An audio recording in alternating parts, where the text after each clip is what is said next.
Bien-aimés dans le Seigneur, je vous salue au nom de notre incomparable grand Seigneur Jésus-Christ. Que la paix de Christ soit encore avec vous, partout là où vous pouvez être. Que l'incomparable vous fortifie encore et toujours.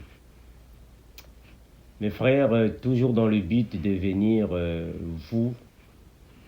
vous sensibiliser, dans le but de vous rappeler les promesses que le Seigneur, notre Dieu, nous a données et qu'il va les réaliser au temps voulu. Soyez fortifiés, mes frères. Mes bien-aimés, vraiment, il faut comprendre que de nos jours, l'Église est envahie par des loups ravisseurs. L'Église est envahie depuis très longtemps. L'Église est envahie il y a déjà des années et des années. Mais nous qui sommes vrais disciples de Christ, nous ne pouvons jamais perdre la foi.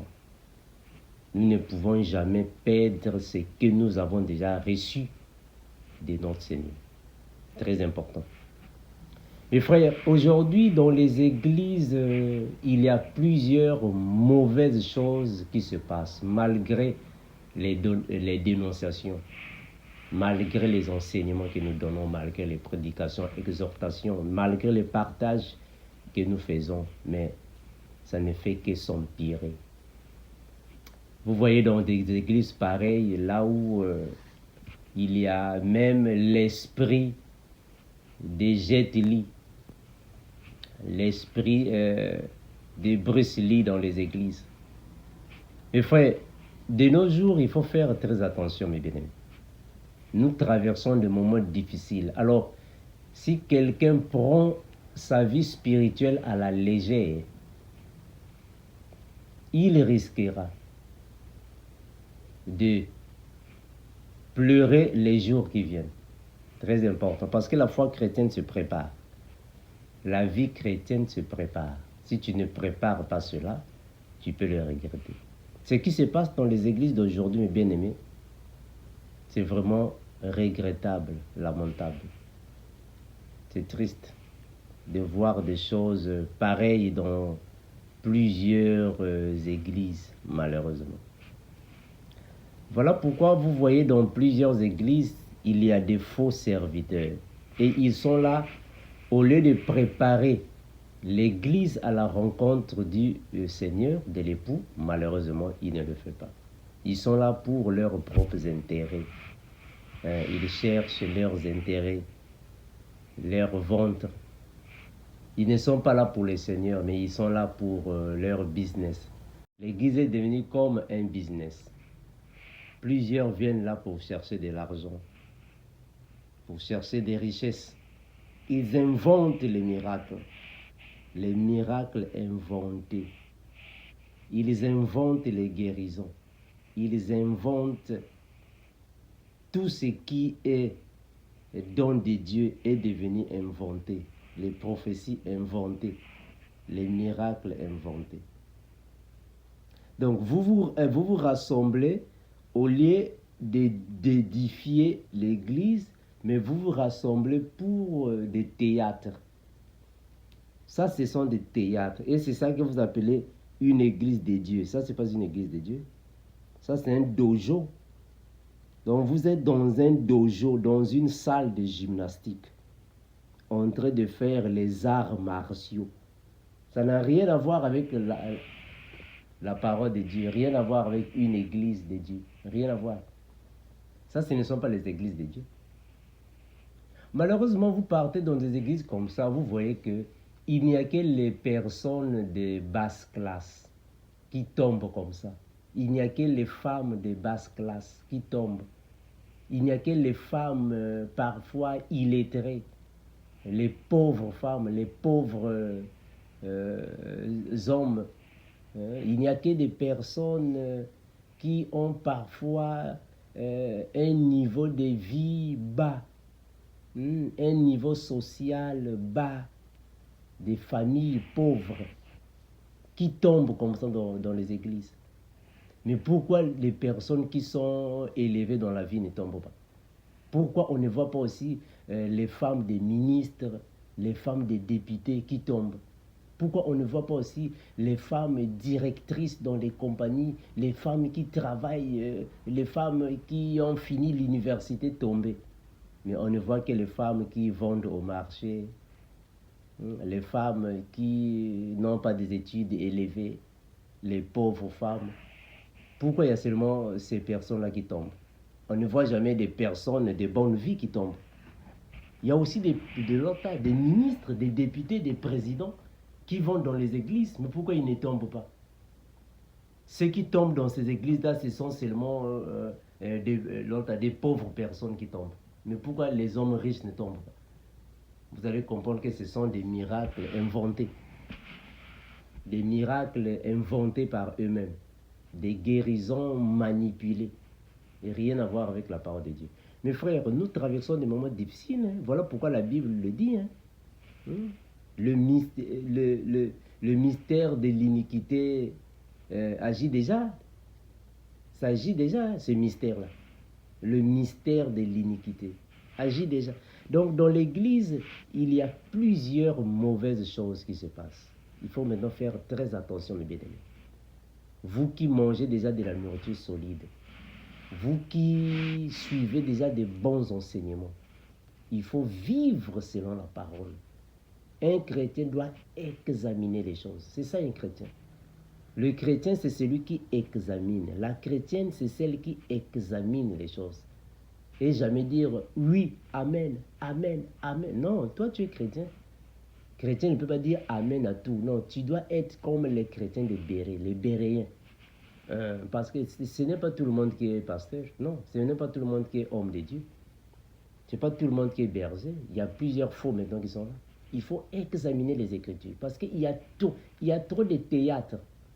Ça, ce sont des théâtres. Ils sont en train de tourner un théâtre. Ce sont des choses comme ça qui se passent. Mais ce sont les églises des réveils qui ont commencé avec toutes ces hérésies-là. Des églises des réveils. Dans les églises protestantes, les églises catholiques, les églises anciennes, les choses ici n'existaient pas. Ce sont des nouvelles choses qui sont venues dans les églises de réveil. Ce sont des choses pareilles. Voilà pourquoi vous allez constater que dans la majorité des cas, c'est beaucoup plus avec les Africains. Dans la majorité des cas, c'est dans les églises où il y a des Africains qui font des choses comme ça, les Noirs africains. Et aujourd'hui, il y a maintenant dans les églises maintenant des Blancs, dans les églises des Européens, les églises des Chinois, les églises des Japonais. Ce sont maintenant les mêmes choses qui les envahissent. Parce que ce sont des choses qui ont commencé depuis les églises africaines. Des choses comme ça, des théâtres comme ça. Ça, ce sont des théâtres. Ça c'est pas prier le Seigneur. Ça, c'est un désordre. Ça, c'est un désordre. Ça n'a rien à voir avec la Sainte Doctrine. Dans la Sainte Doctrine, nous n'avons pas des choses pareilles. Ça n'a rien à voir. Ça, c'est pas une église. Rien à voir. Rien à voir. Donc, il faut chercher un autre nom pour donner à ces personnes-là. Ce n'est même pas une église. Ça n'a rien à voir. Et ce sont des personnes comme ça qui viennent en vêtements de brebis, alors qu'à l'intérieur, ce sont des loups ravisseurs. Et plusieurs personnes les suivront dans leur dérèglement. Plusieurs personnes les suivent.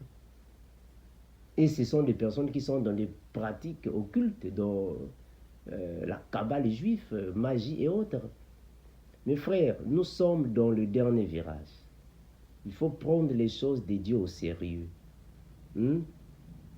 Prendre les choses à la légère, ça va susciter dans les jours à venir des grincements des dents. Plusieurs personnes vont lamenter. Il faut prendre ça au sérieux, mes frères. Prenez votre foi, votre vie spirituelle, votre marche dans le Seigneur au sérieux. Parce que ce n'est pas de la blague. Ce n'est pas de la blague, mes frères. Prenez ça au sérieux. Menez la vie de sanctification. Aujourd'hui, avant d'être ensemble avec des frères et des sœurs, il faut examiner. Il faut observer. Très important. Il ne faut jamais se mettre seulement avec des frères et des sœurs seulement pour le plaisir. Non, il faut observer ça. Il faut examiner. Très important. Parce qu'il y a des choses qui se passent maintenant dans les églises. C'est lamentable, c'est triste. L'église est devenue comme une salle de prostitution. Une salle de prostitution. Les pasteurs sont maintenant avec toutes les sœurs. Donc ils vont là-bas pour la prostitution, pour la sorcellerie, la magie, le théâtre, le karaté, les arts martiaux. Donc vous faites les arts martiaux en pleine église. Les arts martiaux en pleine église. Et vous avez dit que non, nous étions à l'église. Je suis revenu de l'église. Vous partez soi-disant dans l'église et vous revenez à la maison avec des courbatures. Parce que vous venez d'un dojo. Ça, c'est un dojo. Vous êtes là en train de faire les arts martiaux. Mes frères, vraiment, il faut prendre au sérieux les choses. Hein. Prenez les choses au sérieux, mes frères. Que personne ne vous séduise d'aucune manière. Prends les choses au sérieux. Prends ta vie au sérieux. Avant d'être avec les frères et les sœurs, avant d'être dans une église, dans une assemblée, il faut examiner, il faut observer, il faut être attentif. Tout ce qui est dit là-bas, qui est fait là-bas, doit correspondre à la Bible. Si on fait là-bas des choses qui ne correspondent pas à la Bible, sortez du milieu d'eux. Sortez du milieu d'eux. Vous êtes dans une église là où on commence à faire maintenant les arts martiaux, là où l'esprit de Jet Li est entré, sortez du milieu d'eux. La foi chrétienne doit être prise au sérieux. Ce n'est pas de la blague. Il faut prendre ça au sérieux. Parce que c'est une chose que vous préparez pour votre éternité. L'éternité se prépare. La foi chrétienne se conserve. Ce sont des choses à prendre au sérieux. Ce n'est pas de la blague. Il faut prendre ça au sérieux, mes frères. Quand vous voyez déjà des arts martiaux dans une église, il faut quitter. Là où on fait maintenant le karaté dans une église, il faut quitter, mes frères. Ça, c'est même pas une église. Ça. Que le Seigneur vous bénisse, mes frères. Maranatha.